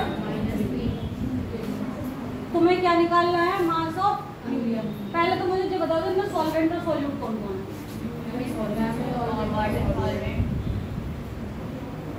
सबको यही सॉल्वेंट और सॉल्यूट लग रहे हैं ना? नहीं लग रहा बेटा, क्योंकि पता है ये माइनस क्वांटिटी में चल रहे हैं, तो जितनी कम वैल्यू से हम गुणा करे हुए होंगे ना उतनी वो ज्यादा है। इसीलिए मैं पूछ रही थी किसी को भी ये डाउट हो रहा हो, तो ये हमारा क्या है और ये हमारा क्या, ये सॉल्वेंट है और ये क्या है, सॉल्यूट। अगर ये पॉजिटिव होती और ये भी पॉजिटिव होती तो ये हमारी ये होती है, तो ये सॉल्वेंट होती है और ये सॉल्यूट होता है। अगर 5 × 10⁻³ होता और 2 × 10⁻³ होता तो क्वांटिटी कौन सी ज़्यादा हो जाती, तो ये वाली क्वांटिटी ज़्यादा होती क्योंकि ये 5000 हो जाती और ये 2000 हो जाती, तो फिर हमारा क्या हो जाता है, ये सॉल्वेंट हो जाता और ये सॉल्यूट हो जाता। आया समझ में? पावर निगेटिव लगी हुई है इसलिए हमारा वैसा है। तो अब बताओ ये कितना आएगा, आंसर बताओ इसको जल्दी से।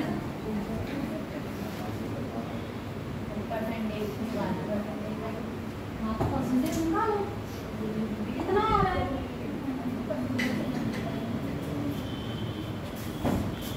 हमें क्या निकालना है, सॉल्यूट की निकालनी है बेटा, सही है।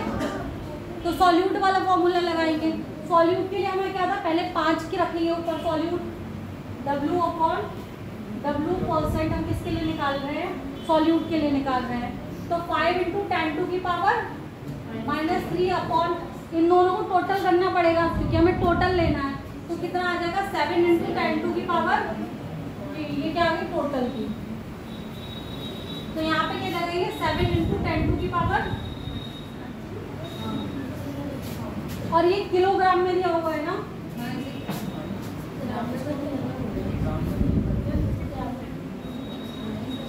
दोनों किलोग्राम में ही है ना, दोनों किलोग्राम में है ना, ये भी किलोग्राम में है और ये भी किलोग्राम में है, तो ये कट हो जाएगा, कोई ऐसा दिक्कत नहीं है।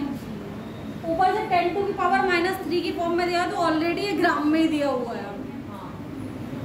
क्योंकि अगर हम इसे हटा देंगे तो 5 ग्राम और कितना बचता है हमारे पास, 7 ग्राम ही तो बचता है ना, गुणा 100। अब करो कितना आएगा, 500/7, इसको डिवाइड करो कितना आएगा, 71 पॉइंट समथिंग आएगा ना, 71 पॉइंट कितना आ रहा है, 71.42%। देखो 71.42%। इसमें तुम्हें क्या पहचानना पड़ेगा कि कौन सा सॉल्यूट है और कौन सा सॉल्वेंट है, अगर ऐसा क्वेश्चन आ गया तो सिर्फ इतना सा है। तो सॉल्यूट कौन थे, सॉल्यूट को क्या बोल रहे थे हिंदी में,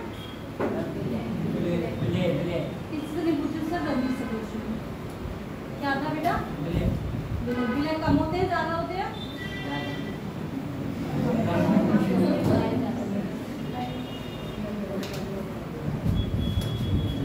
भाई मुझे सच्ची में महसूस हो रहा है टीचर बनना बहुत बड़ी काम है, बहुत मुश्किल काम है। अभी तक मैं पढ़ाती थी बच्चों को, मतलब 1-2 बच्चों को मेरे ऐसे भाई का फ्रेंड आके पूछ लिया ऐसे वाले, मेरे ऐसा वाले बच्चों कि हाँ उन्हें तैयारी करनी है तो उन्हें मुझसे सिर्फ केमिस्ट्री पढ़नी है, मुझे बाकी सब्जेक्ट्स और केमिस्ट्री नहीं है वो वाली। तो वो बेचारे बच्चे पढ़ने वाले भी होते थे, उन्हें पता है कि दीदी फूट पीट रहेगी वरना हमसे इस बात का फ्रीडम बचा दो।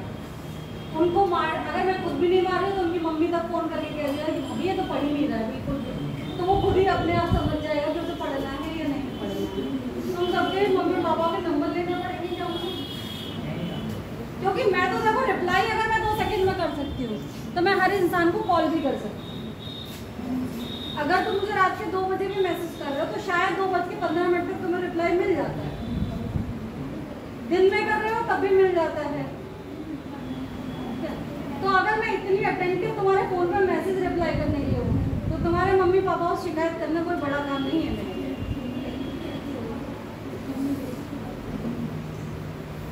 क्योंकि जैसे 12th क्लास में होम ट्यूशंस पढ़ते थे, तुम इसे वही मान के बैठो, इसलिए गवर्नमेंट कोचिंग मान के जब तक बैठोगे तब तक सिलेक्शन नहीं होगी।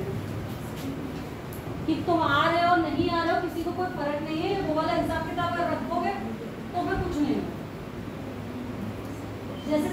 जैसे 11th क्लास में माँ बाप को का डर होता था ना, वैसे पढ़ लो तो हो जाएगा। और ऐसा नहीं है कि तुम लोगों में एबिलिटी नहीं है, नहीं कर पाओ, तुम सब बहुत अच्छे लोग हो तभी यहाँ बैठे हुए हो, वरना बच्चों को आधों को ये भी नहीं पता हो कि हमें करना क्या है। एटलीस्ट इनसे तो समझदार वाले हो, तो अपनी समझदारी को थोड़ा और बढ़ा लो। ऐसे नहीं बढ़ रही, सच्ची में संकोच की वो मैं बोल रही थी ना, प्राइज मनी तुम लोगों के लिए कि थर्मो के टेस्ट में नंबर लेके आओ, एक एक बॉटल ले आती हूँ मैं तुम सबके लिए।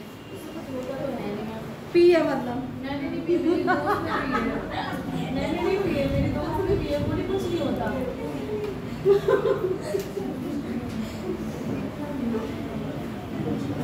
आईक्यू सिर्फ पढ़ने से ही बढ़ता है,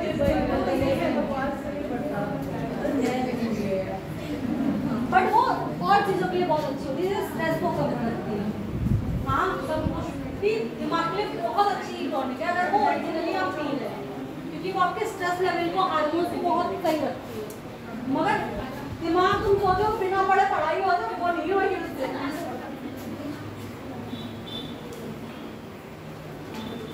calculate the volume by volume, volume by volume, आते मत करो, लिखो percentage of a solution of 15 ml of alcohol in 60 ml water.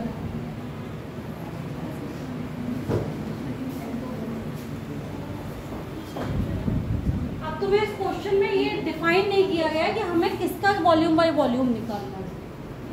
करा हुआ है कहीं पे, पढ़ो क्वेश्चन दिख रहा है। अगर सिर्फ क्वेश्चन पढ़ रहे हो तो तुम्हें ये समझ में नहीं आएगा।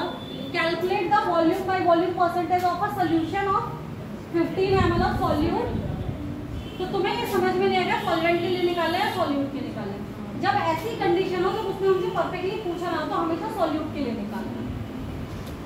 देखो क्या आएगा, volume by volume for solute,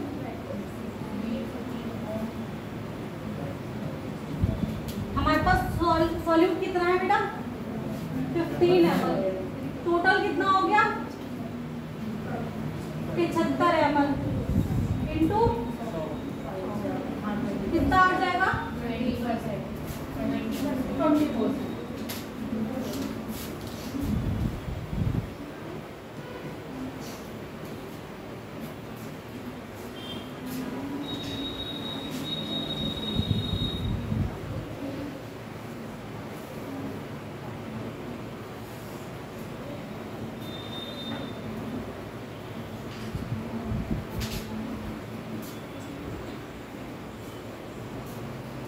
last movie कब देखी थी? ऐसे वाले भी होंगे जैसे मुझे नहीं पता लास्ट कब देखी थी। चलो अच्छा बच्चा है, समय आने जाने में नहीं मिलता है, पढ़ने में नहीं मिलता। तुम्हारा वाला भगवान कहाँ गया?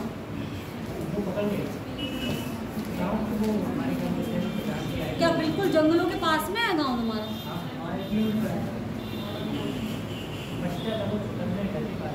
तुम्हें तो जाने की जरूरत पड़ती नहीं होगी कि जू देखने अपने आप ही सब क्योंकि मैंने सुना इस एरिया में तो टाइगर वाइगर सब दिखते हैं ना।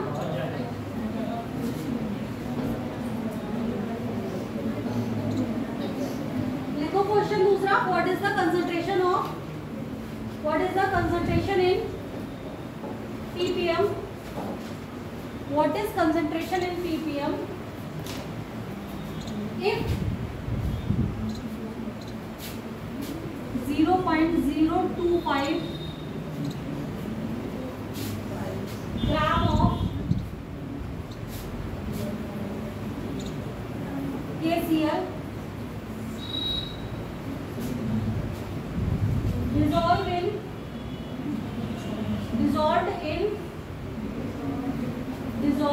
in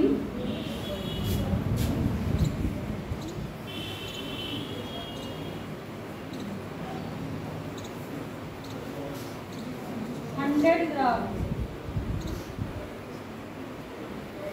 100 gram of water. तो बताओ इसके पार्ट पर मिलियन कितने होंगे?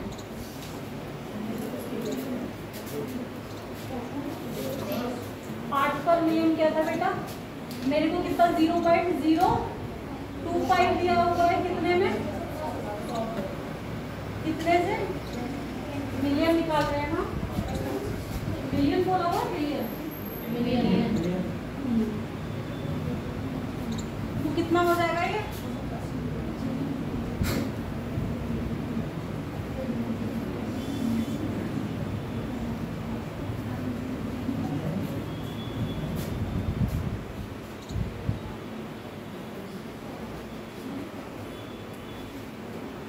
अब एक क्वेश्चन लिखो, विच ऑफ फॉलोइंग इज करेक्ट?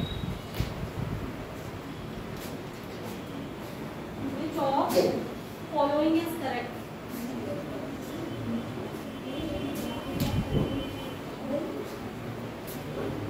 पहले क्वेश्चन को पूरा कर लेते हैं।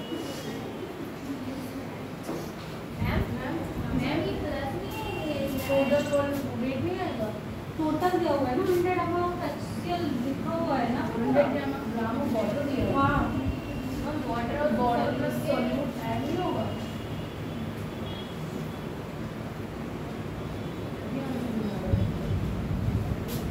क्या था, बहुत बड़ी क्वांटिटी में तो बहुत छोटी सी क्वांटिटी ढूंढ रहे होते हैं ना। अगर मैं इन दोनों को जोड़ूंगी भी तो वो क्या हो जाएगा, निगलेक्टेड ये फॉर्म में आ जाएगा। वहाँ पे 0.095 आ रहा है। दोनों में कितना अंतर है? एक 100 है, एक 0.025 है।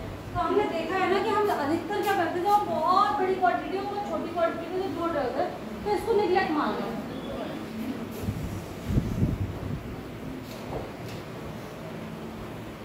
चलो अभी ये 100 है, यहाँ पे 1000 ml नहीं हो सकता है, तो और छोटा हो जाता है, इसलिए उसको हम सीधे सीधे जो भी हमें ml में दिया होता है बड़ी वाली क्वांटिटी उसे डायरेक्ट पॉइंट में देगा ही नहीं, क्योंकि हम पार्ट्स पर बिलियन निकाले, इट मींस उसमें डिफरेंस बहुत ज़्यादा है। पार्ट पर बिलियन और पार्ट पर मिलियन का यूज ही हम तब कर रहे होते हैं जब बहुत बड़ी क्वांटिटी में किसी बहुत छोटे से पार्ट को होते हैं। अब लिखो दूसरा बेटा, which of following is correct?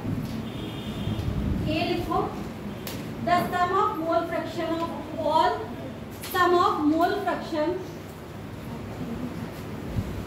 Of sum of sum है ऐसी हुआ है मतलब जोड़, sum of mole fraction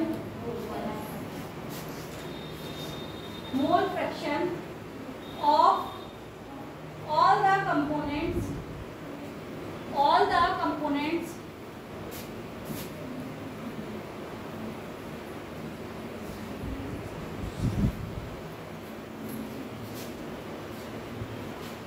in a solution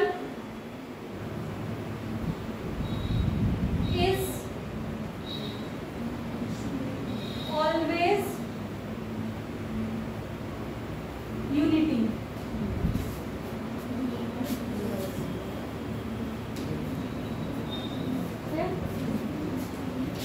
दूसरा लिखो, बी लिखो, बी ऑप्शन में mole fraction depends upon the temperature.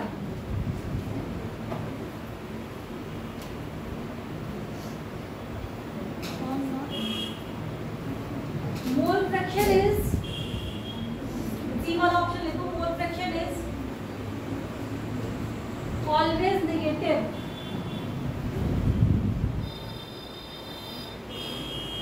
Mole fraction is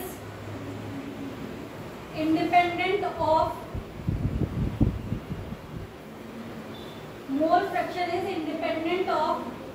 content of solute in solution.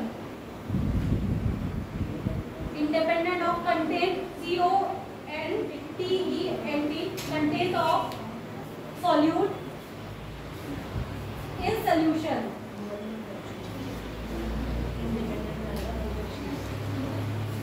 अब मुझे बताओ इनमें से कौन सा करेक्ट है?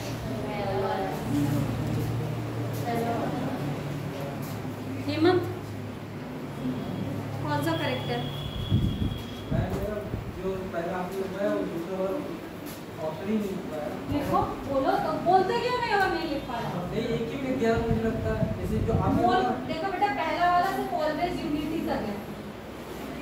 हाँ, उसके बाद बी वाला ऑप्शन है mole fraction depend upon temperature, ये बी वाला है। सी वाला क्या है, mole fraction is always negative. और डी वाला क्या है, इंडिपेंडेंट ऑफ कंटेंट ऑफ। देखो है तो इसमें पहला वाला सही, क्योंकि हमें पता है काई ए प्लस काई बी बराबर हमारा कितना था, 1 था। हम फ्रैक्शन किस में निकाल रहे थे, 1 में निकाल रहे थे। दूसरा क्या था हमारा, डिपेंड्स ऑन टेम्परेचर, इसलिए नहीं क्योंकि इसमें वॉल्यूम का टर्म नहीं है कहीं भी, क्योंकि हम किसकी बात कर रहे हैं, मोल फ्रैक्शन की बात कर रहे हैं, वॉल्यूम फ्रैक्शन की बात नहीं कर रहे। अगर वॉल्यूम का टर्म ही नहीं है तो हम कहाँ से आएंगे, इंडिपेंडेंट जा रहे हैं। इसके बाद हमने तीसरा क्या बोला, नेगेटिव। तो नेगेटिव क्यों नहीं हो सकती, क्योंकि इसकी वैल्यू लाइज करती है 0 to 1 के बीच में, इट मीन्स ये पॉजिटिव में आएगी।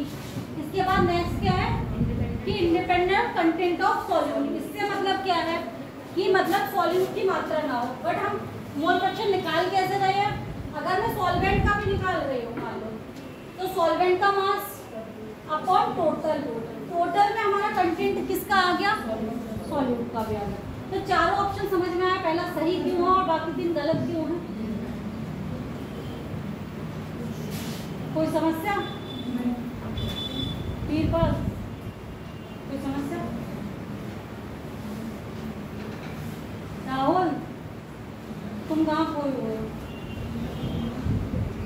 हो गया?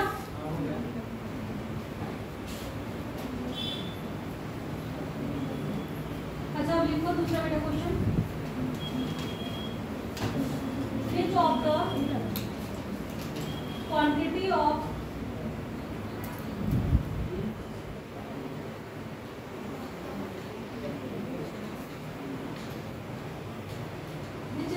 what is the quantity है, क्वेश्चन उसका क्वांटिटी होगी। What is the quantity of water?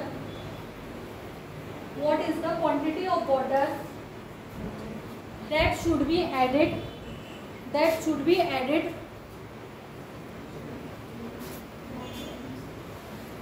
to 16 gram. Should be added to 16 gram methanol. 16 है बेटा 16 ग्राम methanol to make the mole fraction of methanol as 0.25.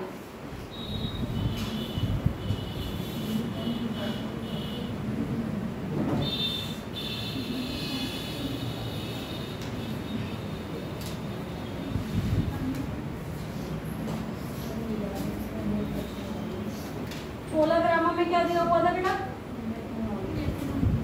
और वाटर कितना क्या दिया हुआ था,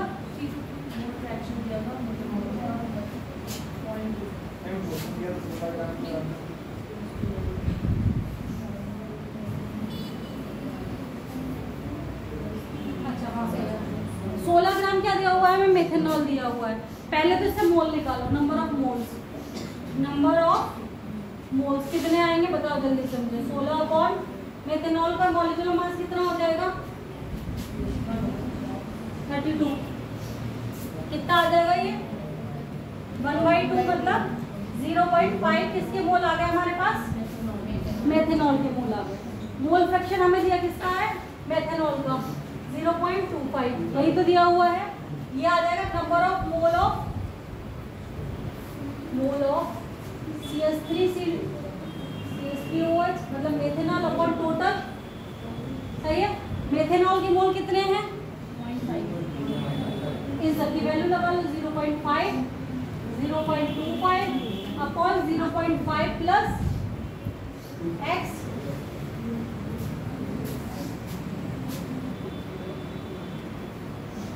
मोल निकल आएंगे वाटर के,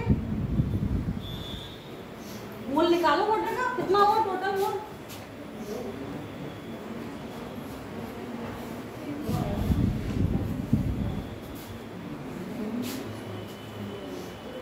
कितना आ रहा है मोल,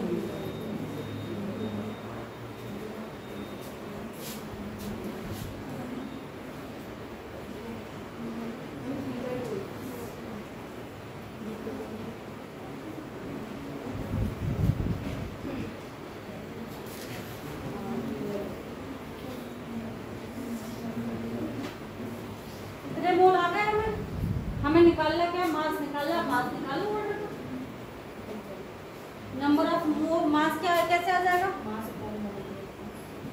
mass upon molecular mass. Molecular mass कितना होता है? 18 मास बराबर 0.1.5 आ जाएगा। गुणा कर लो,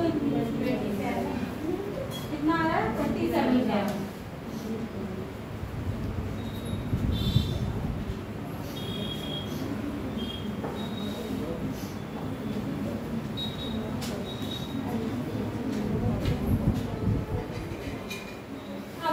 क्वेश्चन आ जाएंगे तो बिल्कुल बिल्कुल फॉर्मूले पे है, तो समझ लोगे ना कि क्या पूछ रहा है और क्या निकाल रहा है। ये तो बिल्कुल डायरेक्ट क्वेश्चंस थे। अब कल हम क्या पढ़ेंगे? कंसंट्रेशन टर्म्स पढ़ेंगे, स्ट्रेंथ पढ़ेंगे। क्या पढ़ेंगे? स्ट्रेंथ पढ़ेंगे और कंसंट्रेशन टर्म पढ़ेंगे। कंसंट्रेशन टर्म में क्या क्या आएगा हमारा?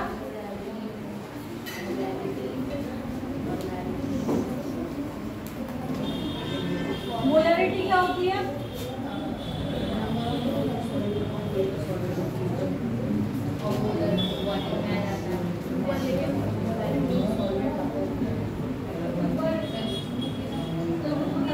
Number of solute upon volume.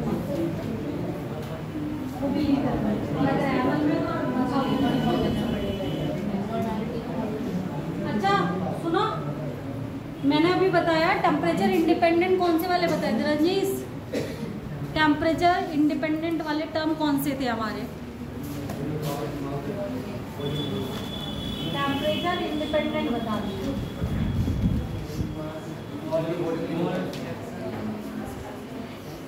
क्या है, किससे रहते पहले ये बताओ, फिर अपने आप पता चल जाएगा। जिनमें वॉल्यूम नहीं था, जिसमें आयतन नहीं था, कहीं से कहीं तक, वो हमारे क्या थे? Temperature independent. और टेम्परेचर के साथ चेंज कौन से हो रहे थे? जिसमें हमारा क्या था?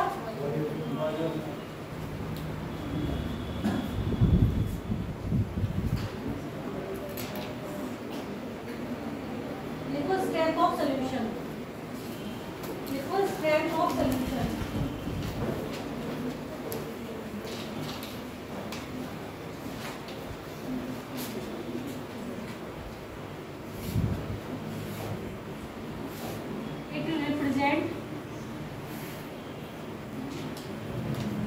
It will represent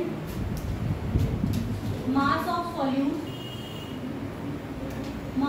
solute present in 1 liter of solvent. 1 liter of solution. क्या मैं बोल रही थी? Represent mass of solute present in 1 liter of solution. 1 liter of solution. Mass of solute in 1 liter of solution। मतलब कि 1 litre में हम जितना भी मास में क्या मिला रहे हैं, सॉल्यूट मिला रहे हैं, वो उसकी क्या हो जाती है? स्ट्रेंथ कहलाती है। इसका फॉर्मूला लिखो, स्ट्रेंथ बराबर W solute upon V solution.